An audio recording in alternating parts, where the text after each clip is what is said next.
Hi friends, welcome to my channel info from Bharat. ನೀವೇನಾದರೂ ನಿನ್ನ ಜೊತೆ ನನ್ನ ಕತೆ ಸೀರಿಯಲ್ನ ವೀಕ್ಷಕರಾಗಿದ್ದರೆ ಅಥವಾ ನೀವಿನ್ನೂ ನಮ್ಮ ಚಾನಲ್ನ ಸಬ್ಸ್ಕ್ರೈಬ್ ಮಾಡಿಲ್ಲ ಅಂದರೆ ಈ ಕೂಡಲೇ ಸಬ್ಸ್ಕ್ರೈಬ್ ಮಾಡಿ. ಜೊತೆಗೆ ಈ ವಿಡಿಯೋ ಇಷ್ಟ ಆದರೆ ಒಂದು ಲೈಕ್ ಮಾಡಿ. ಸ್ಟಾರ್ ಸುವರ್ಣ ವಾಹಿನಿಯಲ್ಲಿ ಪ್ರಸಾರವಾಗುವ ನಿನ್ನ ಜೊತೆ ನನ್ನ ಕತೆ ಸೀರಿಯಲ್ ಬಹಳ ರೋಚಕವಾಗಿ ಸಾಗುತ್ತಿದೆ. ದಿನೇ ದಿನೇ ವೀಕ್ಷಕರ ಮನಗೆಲ್ಲುವಲ್ಲಿ ಈ ಧಾರಾವಾಹಿ ಯಶಸ್ವಿಯಾಗಿದೆ.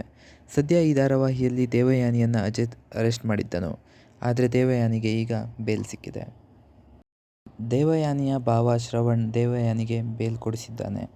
ಮನೆಯ ಮರ್ಯಾದೆ ಹೋಗ್ತಿದೆ ಅನ್ನೋ ಒಂದೇ ಕಾರಣಕ್ಕೆ ಬೇಲ್ ಕೊಡಿಸಿದ್ದು, ಕೆಲವು ಕಂಡೀಷನ್ಗಳನ್ನು ಸಹ ಹಾಕಿದ್ದಾನೆ. ದೇವಯಾನಿಯ ಅನುಪಸ್ಥಿತಿಯಲ್ಲಿ ದೇವಯಾನಿ ಮಗಳ ಮದುವೆ ನಡೆದಿದೆ. ಆದರೆ ಅಂಜನಾ ತಂದೆ ರಮಣ್ ಹಾಗೂ ಅವನ ಸೆಕ್ರೆಟರಿ ರೋಸಿಯ ಫೋಟೋ ಮನೆಯವರಿಗೆ ಸಿಗುತ್ತದೆ. ರಮಣ್ ಜೊತೆ ರೋಸಿ ಫೋಟೋ ಯಾಕಿದೆ ಎಂದು ಮನೆಯವರು ದೇವಯಾನಿಯನ್ನು ವಿಚಾರಿಸಿದ್ದಾರೆ. ಅದಕ್ಕೆ ದೇವಯಾನಿ ಎಲ್ಲ ರಹಸ್ಯವನ್ನು ಬಿಚ್ಚಿಟ್ಟಿದ್ದಾಳೆ. ಆದರೆ ಅದರಲ್ಲಿ ಬರೀ ಸುಳ್ಳುಗಳೇ ಇವೆ. ಇದಾಗಿತ್ತು ಫ್ರೆಂಡ್ಸ್ ಇವತ್ತಿನ ವಿಡಿಯೋ.